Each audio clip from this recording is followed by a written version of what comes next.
Yo, what's up? It's someone that's no one, and welcome back to another story mix.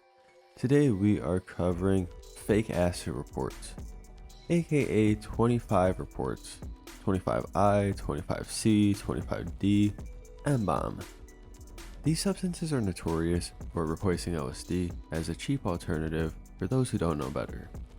While it does still provide some type of a trip, it has a lot of nasty side effects that can be dangerous when taken too much, as you'll see here with some of these reports. These do get pretty intense, as safety is a real concern, especially when done too much or you don't even know what it is. But with that, I'm sure you'll enjoy these reports. Let me know what I should cover next, and without further ado, let's dive right into this.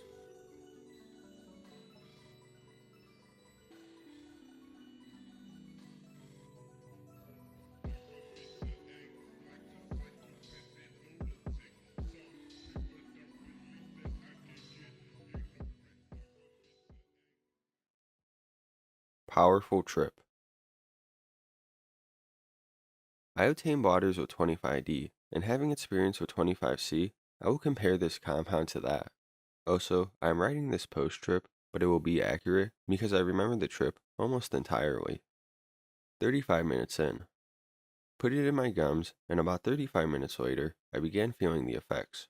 There was a feeling of sedation, and my body got warmer, in contrast to 25C, where I got a dirty adrenaline rush, and my feet got cold throughout the trip. I was really happy there was no vasoconstriction with 25D. Really, the sedation was crazy. I could get up, but I felt kind of a stone couch lock. It wasn't bad. 1 hour in. Finally, visuals, but they were out of control. The most powerful visuals I have ever seen in my life. The world is practically a cartoon. I'm lying in my bed, warm. I was staring at my ceiling, laughing uncontrollably at the ridiculous pictures I was watching. Colors began to change, and the more I was going with the images, the deeper out of reality I was going. 2 hours to 6 hours in. Peak. Pretty long peak. During this time period, many things happened. Music began to sound like God. It hit the soul so good. I can feel the emotions of the artist. I can hear the very, very slight background noise in professional music. Run, river run, river run, run river, run. This sounds ridiculous when I write it here, but while taking psychedelics, I always hear this. Not in words, but in sounds. By reading this, you will not get the sound, but the pitch the sound makes. Throughout the peak, this was happening. Time was distorted.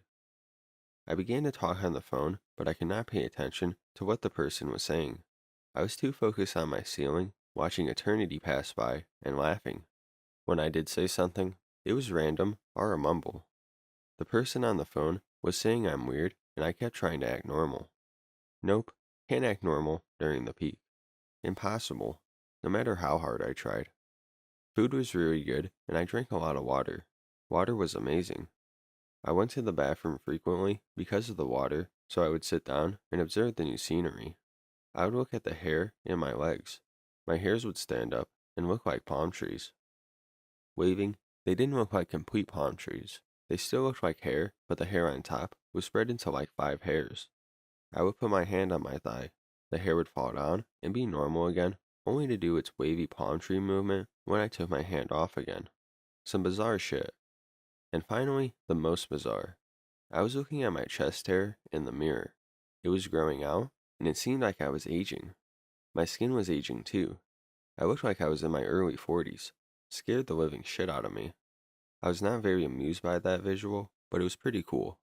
My mind did drift to dark stuff at times, but I kept bringing myself out of that realm. 6 hours to 7 hours in. I felt like I was able to drive, so I began to drive. Honestly, this was very stupid, and I advise against this because throughout that whole time, I couldn't see turn splits in the road, so I had to guess if I was able to turn left. I drove normally though. There were no crazy visuals at this point, just slight color intensity and some distortion, but I felt like I needed to go out. 7 hours to 12 hours in. Here, the visual effects were going away, but my emotional effects were taking over. Harsh words really hit the soul, and I could understand how words could hurt a person again. Since I have grown out of being hurt by words, this really brought me back. Not in a bad way. Sleep was impossible until 12 hours in. I stayed up all night and needed to go to work 2 hours later, so I forced myself to sleep and finally fell asleep at 12 hours in. I was thinking about how I have no money and if people think I'm a loser. Woke up for work 2 hours later. I did not feel too bad. I had a smile at work and was making conversation with people.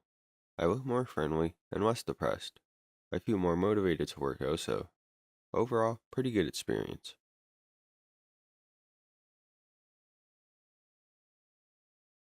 This was my last trip. Let me start off by saying that I have tripped more than most can imagine. LSD 80 times, shrooms 20 plus times, 4-ACO DMT roughly 15 times, 2CE roughly 25 times, and also 25I N-BOME roughly 12 times. My fiance and I at the time, which was less than 2 weeks ago, she's now my wife, got the 25C N-BOME to celebrate getting married. She's only done shrooms and LSD. We took this substance 4 days before our wedding. So, here's the horror story.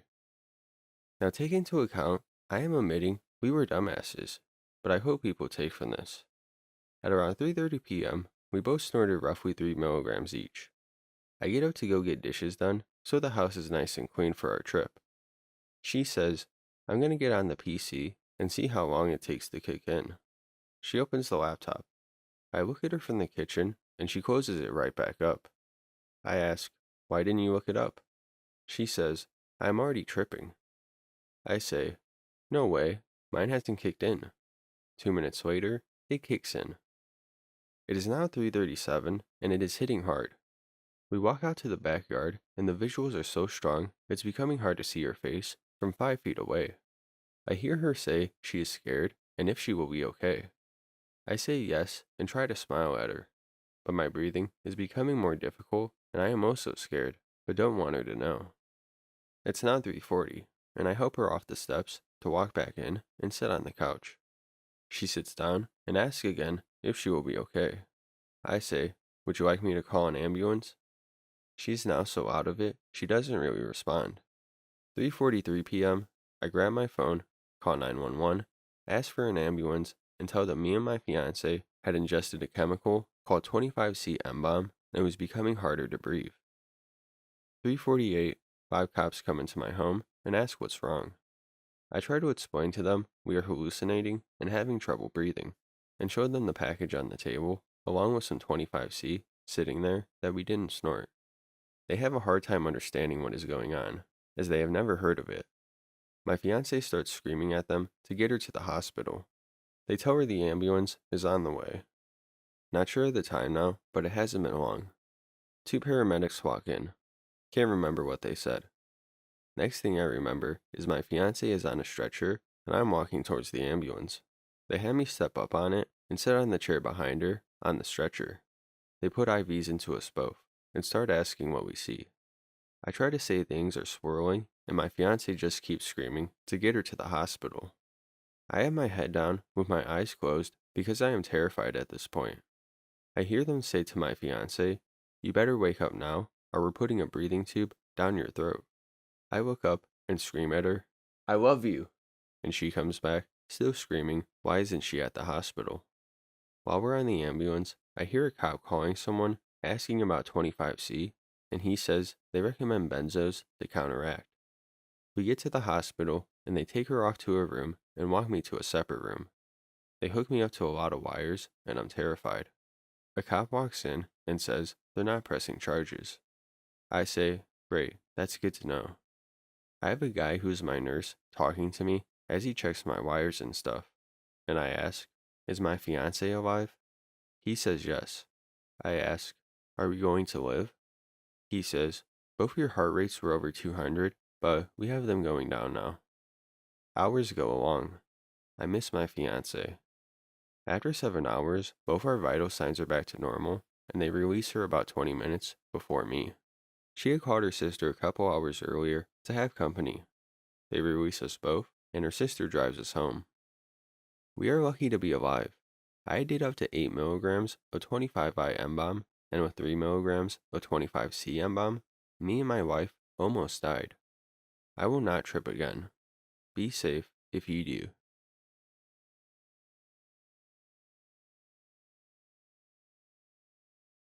900 micrograms. Background. One of my best friends, Isaiah, and I were planning on using 25I N-BOME for the second time together. It was also his first time using any hallucinogen/psychedelic discounting cannabis.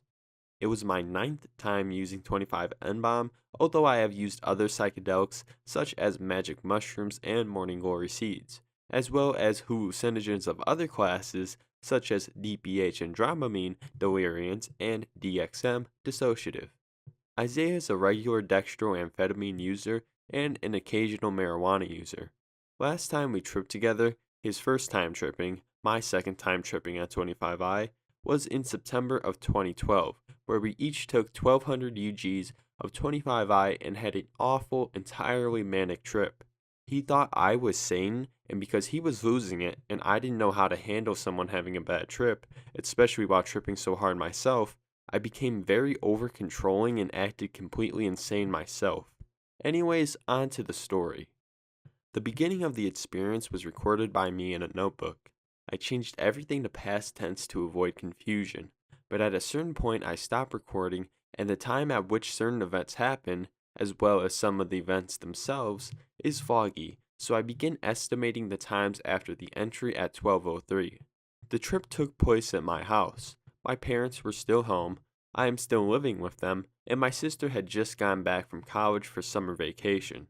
I had a 25I experience exactly 1 week previous to this one, but it seemed that I had zero tolerance, possibly due to the trip being my first serotonergic psychedelic experience in more than 2 months.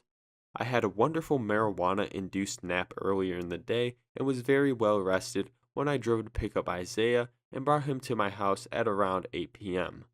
We talked for a while, watched Foster's Home for Imaginary Friends, and played Grand Theft Auto 4 while I downloaded some movies onto my Xbox and set up a playlist for the trip. We wanted to wait for my parents to go to bed to begin the trip. In my experience, marijuana tends to cloud 25I trips, and so I put away my pipe and stash, a change from when I usually trip. 10:33 p.m.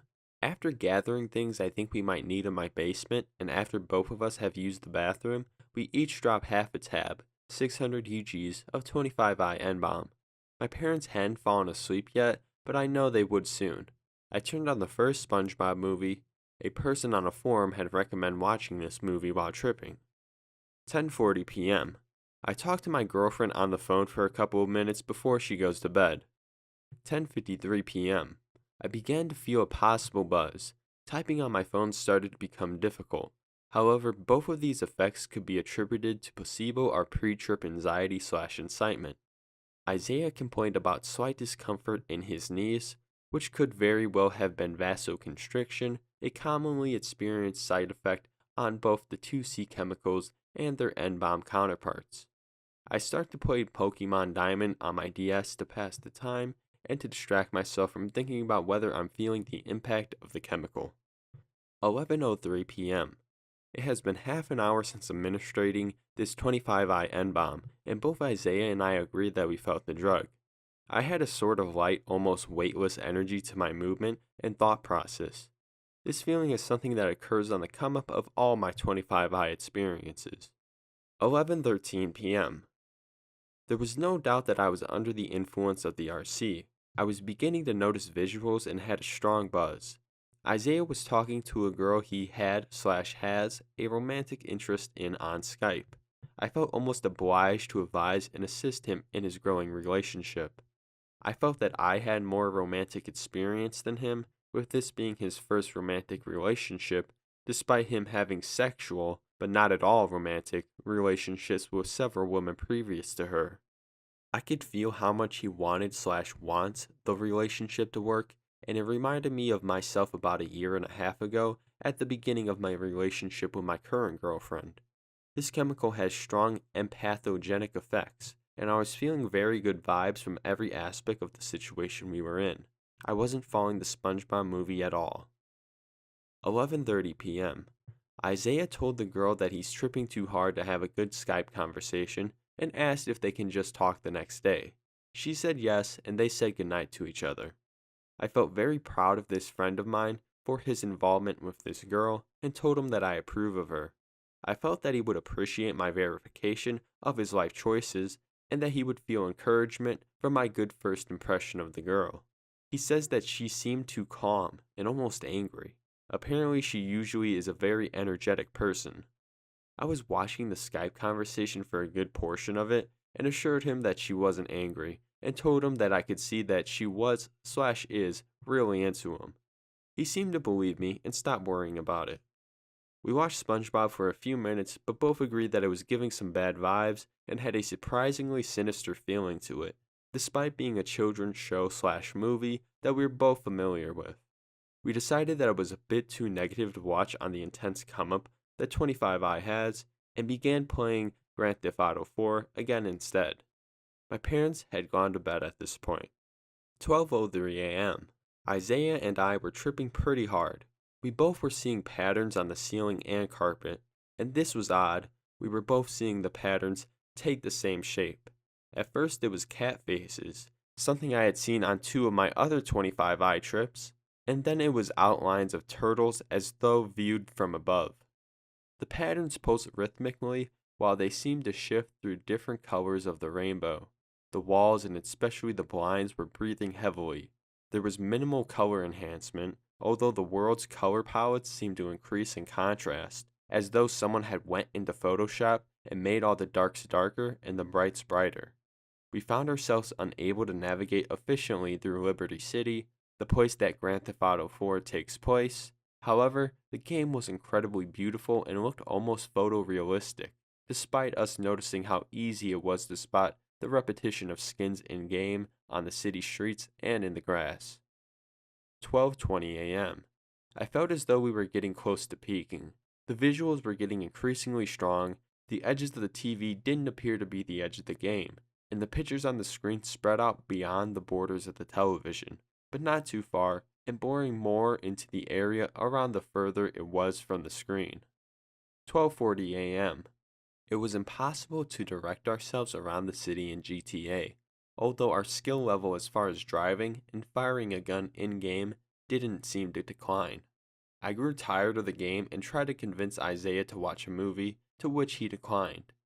I didn't argue as I didn't want to become over-controlling as I had during our last experience, and because Isaiah seemed to be having a bit more intense of a time than me, although he was still very much enjoying himself and was constantly laughing and making commentary on the game. I decided to wander around the room and explore my perception of the physical world.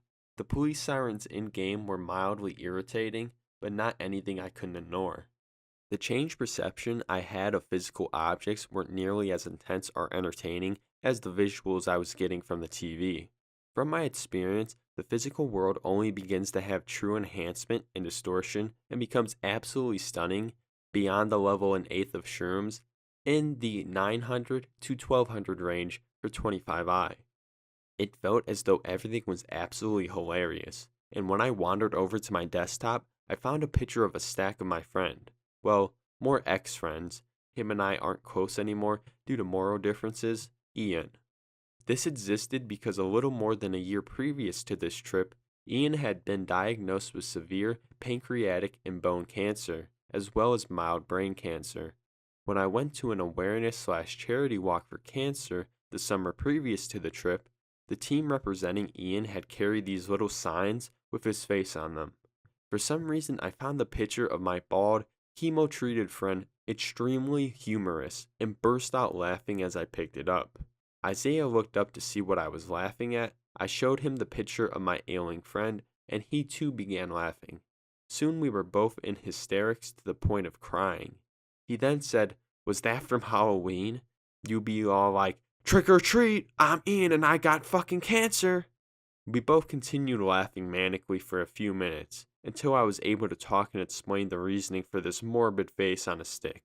By the way, Ian had a miraculous remission from his cancer, smile, despite both the majority of his doctors and family/friends being fairly certain that he wouldn't make it, to the point where he was even granted a wish by the Make-A-Wish Foundation.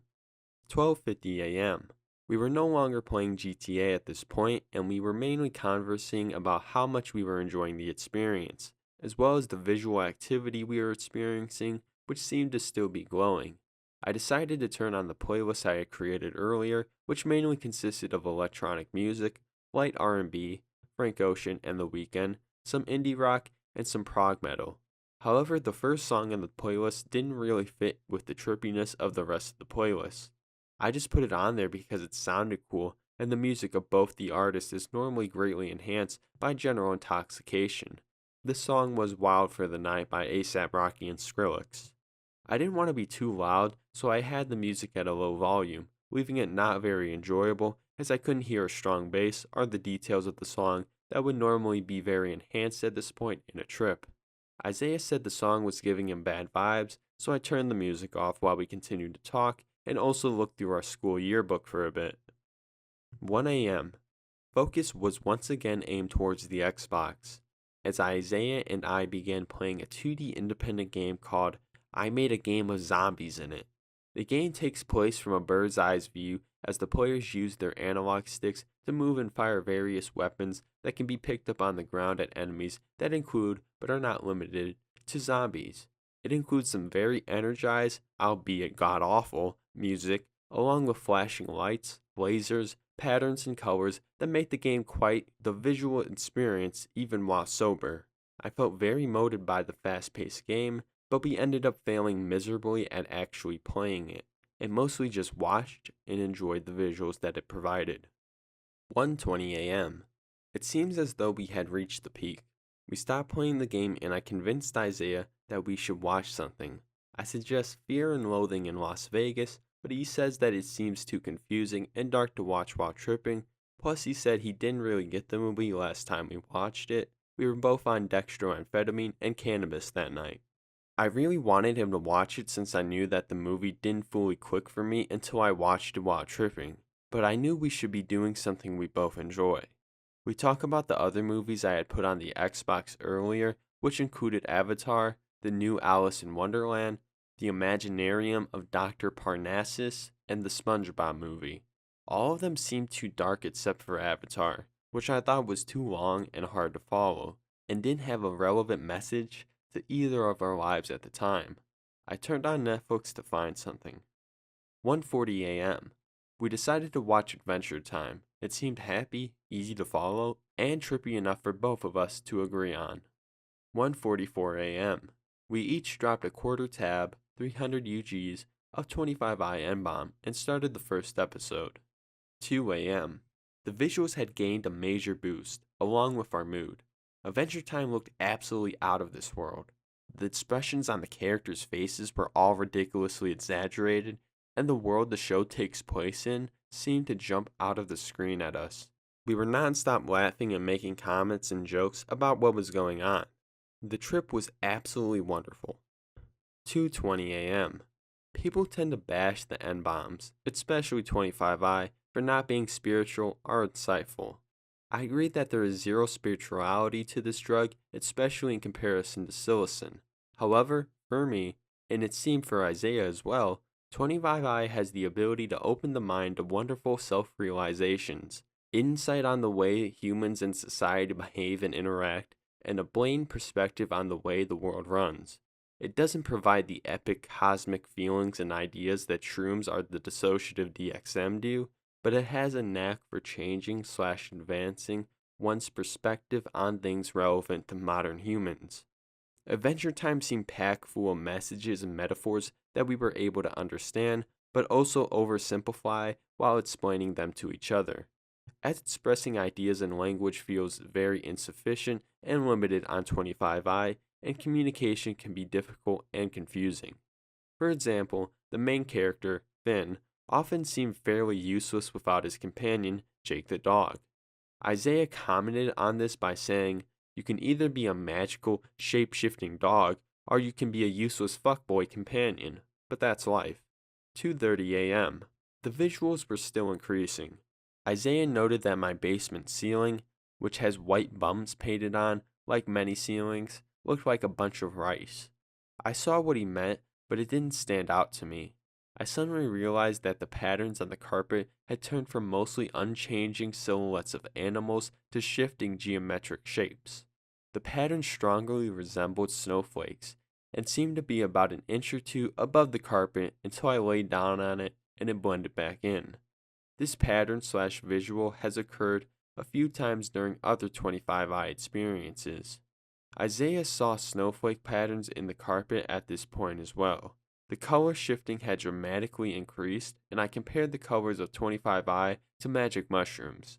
It seemed that while tripping on psilocin, the RGB, red, green, and blue, colors in my vision were distorted and enhanced, while 25i seemed to work on CYMK, cyan, yellow, magenta, and key. The distortion black slash key in my visual field would explain the apparent increase in color contrast that I was experiencing. Tracers had gotten quite strong and tended to be a bright purple slash magenta. Isaiah stated that he felt great sympathy for some of the characters in Adventure Time and their hardships, so he too was experiencing an apathogenic-like effect. 2:50 a.m. Isaiah and I had been laughing and yelling at Adventure Time. He realized that we were probably being too loud and voiced his concern. One of the things I had been a controlling asshole about on our last trip was the volume he was speaking at, and not wanting to repeat any of that experience, I told him that we were fine, but we could turn the TV down and try to be quieter if he'd be more comfortable. He said he was alright, and we continued watching. 3:10 a.m. It seemed we had reached the second peak from the redos. The whole room looked as though it was melting and shifting towards the TV. The walls have huge amount of static and sort of dots, and looked to be shaking. The geometry on the ceiling and carpet was impossible to miss. I found myself utterly lost in the show, yet couldn't follow the plot of the episode going on. 3:40 a.m. An episode of Adventure Time ended, but the autoplay on Netflix turned off. Isaiah and I had been taking time to talk during the 20-second breaks between the episodes, and didn't realize that we had to manually play the next episode, so we talked for a while. I was tripping balls and was beyond high, but found my thought process completely clear and not all mixed up and nonsensical like the come up of 25i.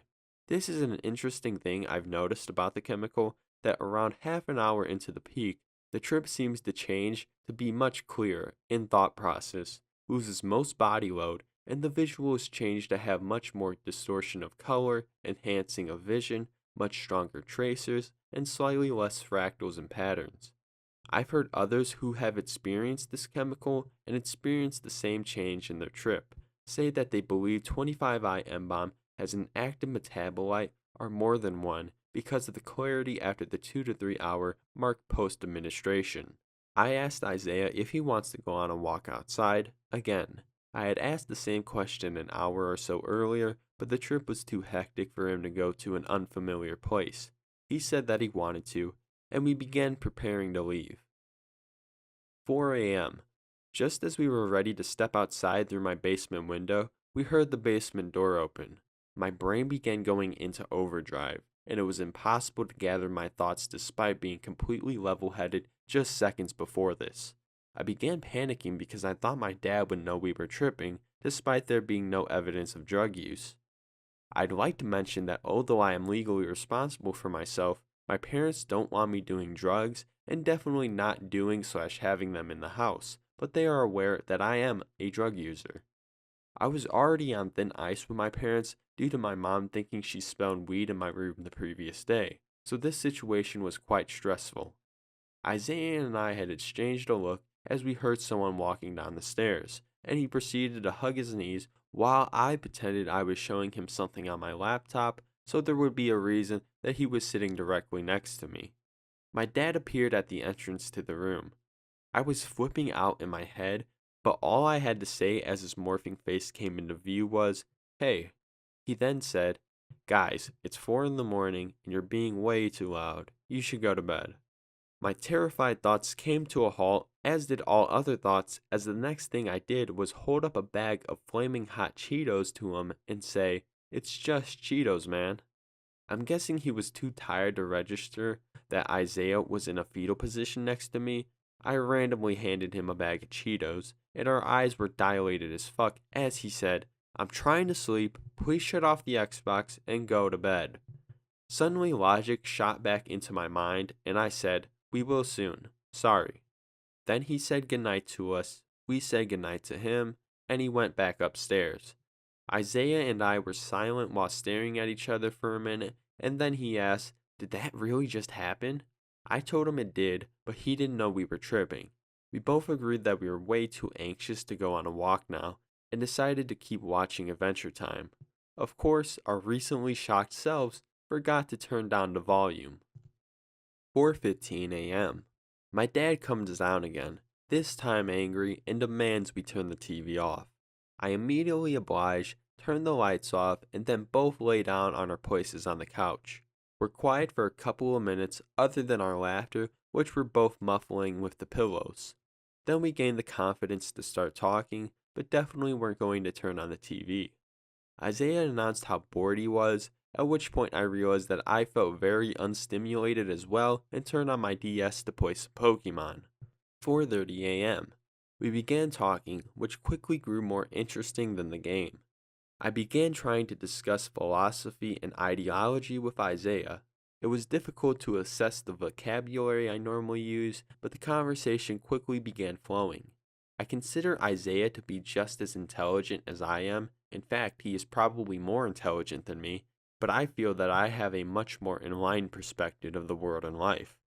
One of the reasons I encouraged Isaiah to experiment with psychedelics is because of how much capacity he has for great thinking and how much I know psychedelics have improved my thought process and understanding of myself, others, and the universe.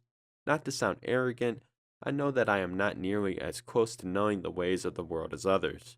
I read him a Democritus quote, hoping that it would spark a thought process of self-realization. All that exists are atoms and empty space. Everything else is opinion. What this quote means to me is that the only fact of life is matter and the emptiness between existing matter. All statements, this element is AG or silver, I know God exists, North Korea is an evil dictatorship, that planet is called Mars, etc., are merely ideas created by self-awareness consciousnesses, labels, and titles given by sentient beings to objects, events, places, and people, when on a larger scale, people's thoughts about life really don't matter in the universe and have no bearing on how the universe runs. Also, just because a combination of atoms and molecules happen to let our consciousnesses exist, doesn't mean that we're any more special than other matter in the world, seeing as our thoughts and beliefs don't mean shit to the physical world, and that it wouldn't matter if you ruled the whole earth, because existence wouldn't stop for you for a second. After I explained how I felt about the quote, Isaiah didn't speak for a moment and then exclaimed, "Fuck Democritus, man. That's lame as fuck." I was surprised by this response, since he usually appreciates intellectual exchange. I was confused. What? Why? Isaiah explained that if the statement is completely true, then there's no purpose to existing as a self-aware being. I pondered that, and I guess that's a way to look at it, but I think the complete self-awareness, awareness of the world surrounding you, along with a complete expansion of consciousness, can make a being have meaning in the universe. I mean, if everything except for atoms and empty space is opinion, at least I'm still made out of atoms, which means I'm still a functioning portion of the universe. I kept these last thoughts to myself, as I don't think Isaiah's philosophy matches up with mine. Of course, both our beliefs are just opinion that don't mean anything in the long run, but it's comforting to understand, or think you understand, some piece of life. 4:40 a.m. I decide to get up and go use the bathroom. I am still having heavy visuals, and the bathroom looks completely foreign. While in there, I saw a bug, I believe an ant, on the ground near my feet. My usual response would be to kill the insect, as I have a strong, irrational fear of them, but as I looked at the small creature, I realized that I don't have the right to end life, even if the same matter would exist after the bug's body stops working. Its limited, but still existing, consciousness would cease to be, which is something that I felt would make me cruel without reason other than fear. 4:45 a.m. The situation in the bathroom led to a couple different thought processes which I shared with Isaiah once I was back in the basement. The first was that any living creature's primary goal is to continue its existence, then to reproduce in order to replicate its existence. This is evident in many plants, as most simply grow as much as their resources allow them, but don't make an effort to change their environment in order to continue living. An oak tree won't suddenly become malleable when 90-mile-per-hour winds begin hitting it. Its trunk will simply snap. A living creature can become a conscious. There is a wide range level of consciousnesses, which leads them trying to improve its existence. This can be seen in many animals, such as birds building its nest in a place where a hungry predator can't consume it or its eggs, or in an animal such as a deer as it runs to try to escape a pack of wolves. The next level is self-awareness. This is most easily seen in humans. The body is simply a motor built in order to sustain consciousness, and humans know that at one point their body will expire. So in order to try and keep their consciousnesses alive, they try to extend their will, beliefs, and cultures onto others, just as I am sharing my beliefs right now, and did with Isaiah. It's the most advanced and also the most destructive attempt at self-preservation on Earth. It's why religions and cultures push against each other, even to the point of violence. It's why people create governments, to make their beliefs into laws that are supposed to maintain a certain way of life. It's why there's a set curriculum for teachers to use in public schools. It's to instill the information that school boards, the Department of Education, etc., think is valuable into the minds of the youth. Isaiah seemed to agree with me on these ideas, although he said that the social contract, giving up certain freedoms for protection, is also a big reason for government. But I digress. I would feel much safer walking the streets with my own handgun on me than if a, stereotyping, fat police officer were driving around in a police cruiser looking for people committing crimes like speeding and possessing narcotics rather than stopping crimes like domestic violence, murder, child abuse, and rape. Law enforcement doesn't protect people from becoming victims of evil, it only and not very often, statistically, prosecutes those who have committed crimes, victimless or not. A cop won't stop me from getting mugged in North Minneapolis at 3 in the morning. They'll just take the description of the criminal, find some suspects, and possibly punish the correct person for whatever they done. I didn't say this to him either, since if he does ever end up sharing these beliefs with me, it will be out of self-realization and insight, not me telling him what to think or what I think. 5 a.m. We decided that it's safe to turn Adventure Time back on as long as we kept the volume low and ourselves quiet. I am still peeking, but I have remarkable control over my thoughts. As we turn the show and the lights back on, the visuals are once again very intense, but in a good way. Isaiah and I go back on our commentary on each episode, just much quieter. This goes on for a couple of hours, but with us also doing stuff on our computers and discussing how much our status among other human beings is decided by chance and not at all our own will. 6 a.m. While watching Adventure Time, the sun begins rising. The sky is blue and gold and shockingly beautiful. I tell myself that next time I do a psychedelic, it should be during the daytime, and that I'll have to make an effort to spend time outside. 7 a.m. Coming down quite a bit now. Visuals are still strong, but the world doesn't look completely alien and covered in distortions to me. The blinds continue to breathe, but not as heavily. The ceiling and carpet still have obviously visible patterns on them, but they don't rise from the ground and shift constantly like before. Colors are still a little brighter and still have higher contrast than usual, but I'm not getting the extreme tracers that I was. 7:30 a.m. We hear the basement door open and my dad comes downstairs, I think to grab something from the freezer, but instead sees us awake and watching TV. At first I wasn't worried at all because I could act sober if I didn't get flustered like before, but then my dad walks over to the still awake Isaiah and I. His face still shifting and morphing, and says in a very negative angry tone, "You guys never slept, did you?" I told him that I did for a couple of hours, and Isaiah said that he didn't sleep. Now most of my friends dislike my dad, and for a good reason. He gets really bitchy when people don't follow his orders, and he doesn't have any perspective on how his actions impact others' well-being. He's often had my friends leave the house for very unimportant reasons or not let them come over when their presence would have no impact on him. Now, all of these undesirable traits are amplified tenfold when he's tired or has recently woke up. My dad stared at us in silence for a while we both sat awkwardly. There were incredibly bad vibes emanating from him. He then said, "Isaiah, you ready to go home?" Isaiah looked confused and said, "I guess?" I didn't understand at all. Then my dad said, "Okay, I'm gonna drive you home." Isaiah responded, alright? I realized what my dad was doing and became extremely angry. I interjected, "Whoa, what?" My dad said that he would go and grab his shoes and his keys and that Isaiah should come up when he was ready. Now, I never yell at either of my parents or personally insult them or curse at them, but I was not there to let my friend feel like a bitch because my dad was being a douchebag. "What the fuck? Why are you being so pissy?"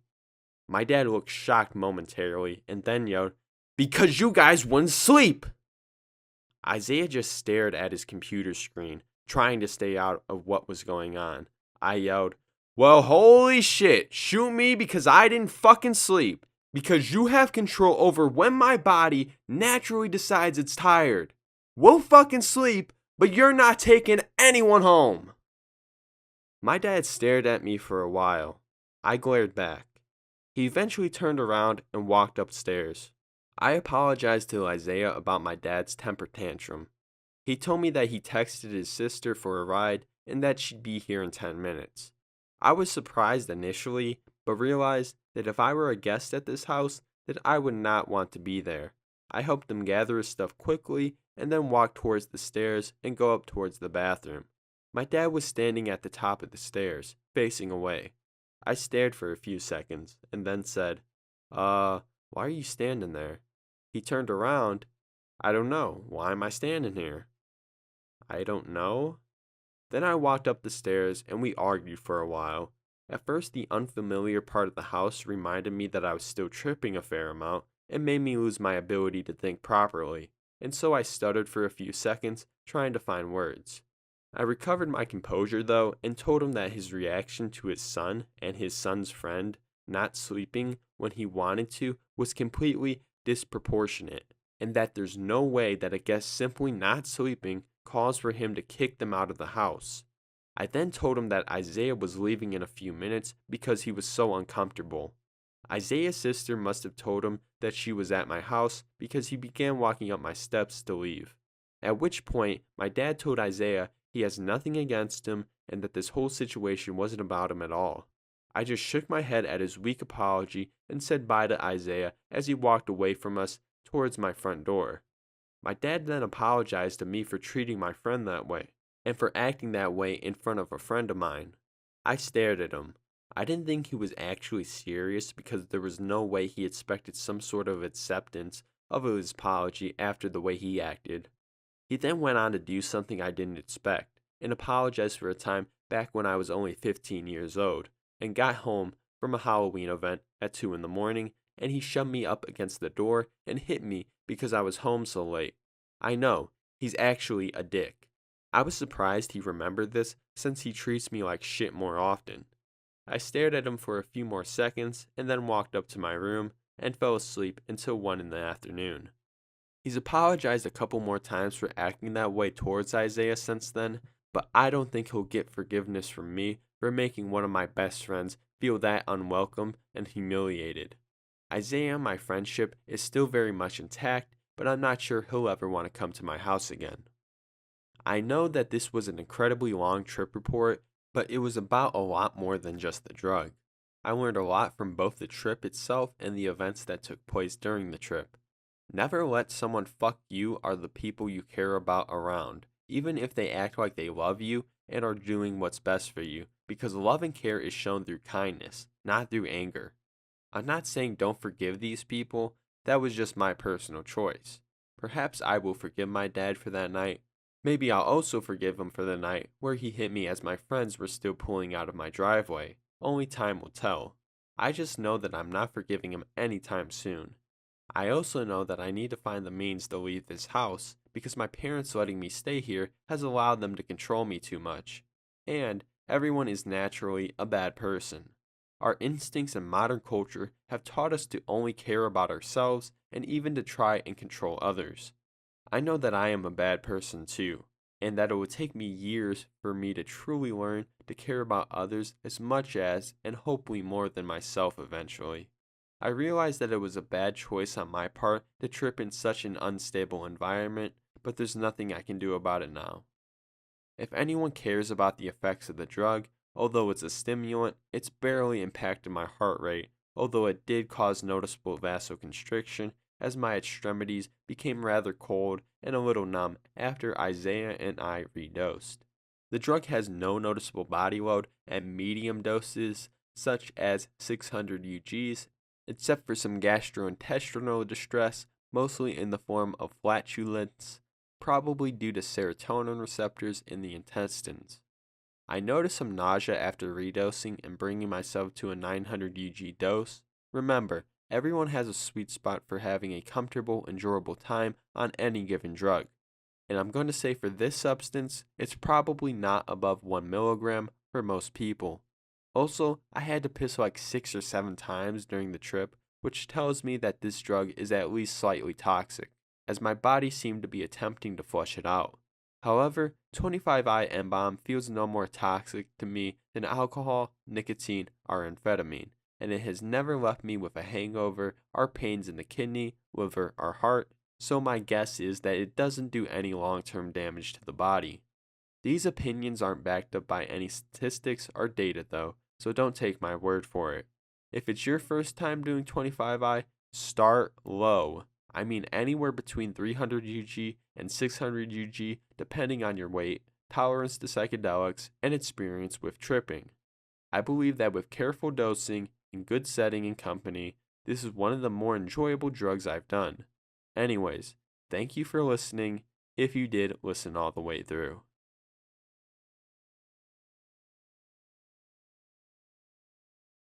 A retrospective view. Introduction.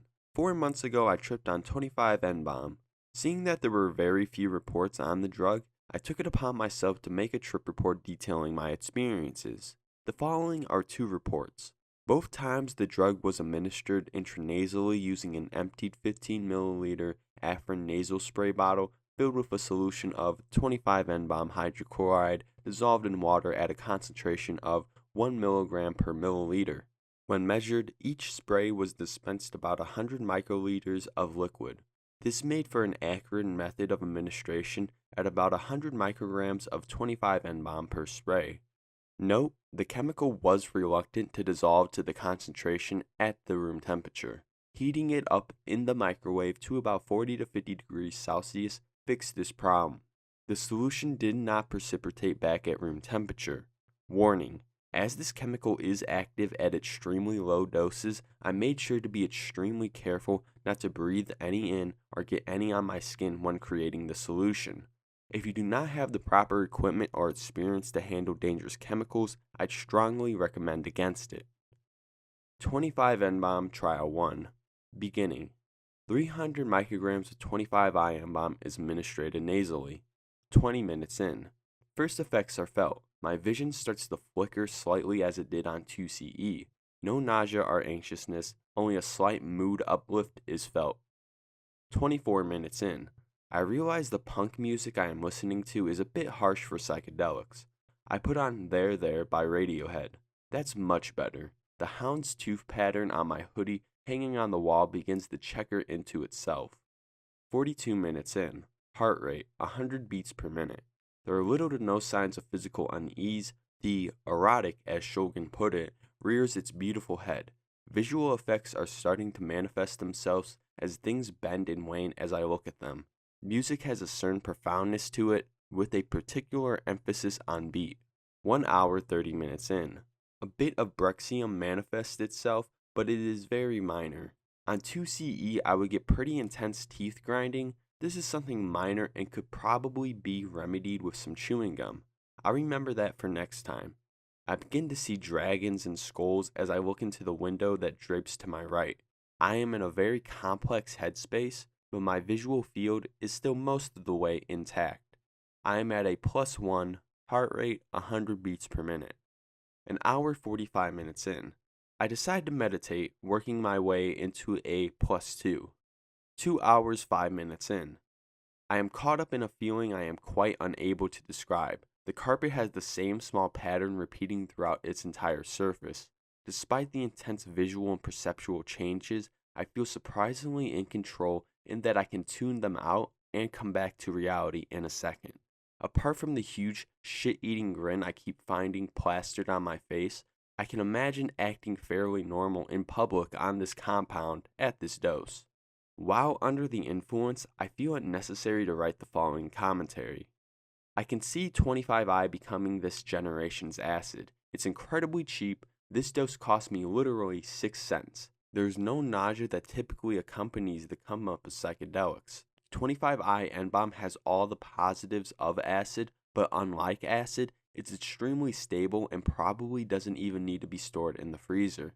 And unlike acid, it's completely legal as long as it's not for human consumption, whatever that means. 2 hours 30 minutes in. There is a tinge of profoundness that was apparent on my last 2CE trip, the feeling that you are sitting in a room with God. Of course, that only came at higher doses of 2CE. Perhaps this entheogenic feeling will bring itself out more at a higher dose. 2 hours 45 minutes in.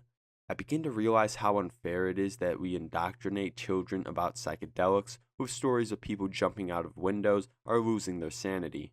This is not an experience that someone behind a two-way mirror can describe to you. There are no words, no forms to portray this drug's action. It can only be experienced. I feel no urge to jump out of a window, only an insatiable thirst to make the world a better place and live my life to the fullest. 25 N-BOME Trial 2. Beginning. 500 micrograms is administered nasally. 14 minutes in, I start to feel waves of energy crash over me. Colors have brightened significantly. There's a heavy sexual pool which I've yet to read about in other trip reports. 33 minutes in, I am already at a +2. Mild audio distortions, heavy visual flickering. 1 hour in, I get into the shower and I am thrown into a brick wall of psychedelia, between a +2 and 3. An hour 18 minutes in, I get out of the shower and look at my stopwatch. It's been 18 minutes. Fuck, I feel like I've been in there for at least a few hours. My ego starts to fade as my perception of time becomes more and more skewed. An hour 50 minutes in, I eat an apple. The flavor of fruit fades into the background as the feeling of the juices hitting my tongue takes center stage.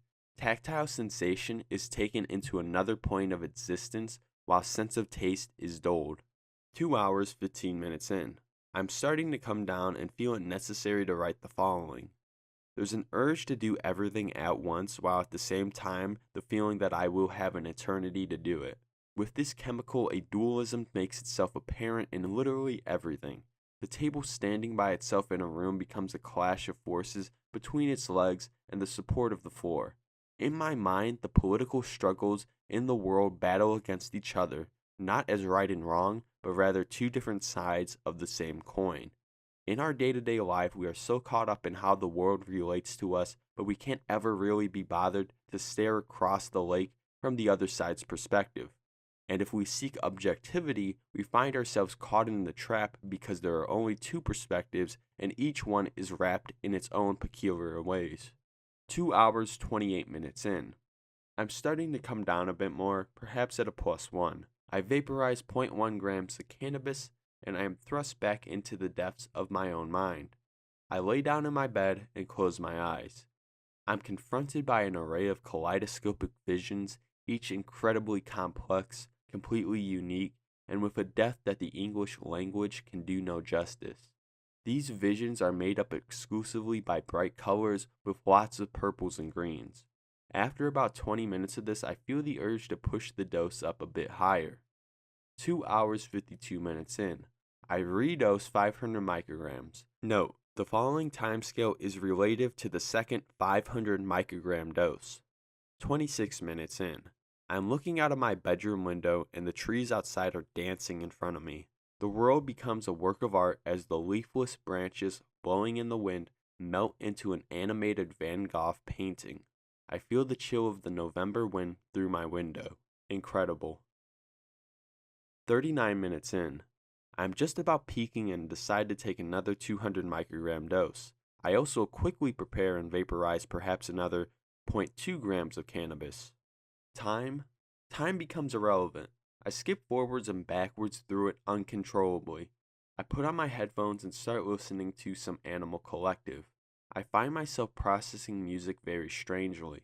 I will mentally skip 5 seconds ahead in a song, listen for an instant, and then skip 5 or 10 seconds backwards in the same song and listen to the part that I had just listened to over again.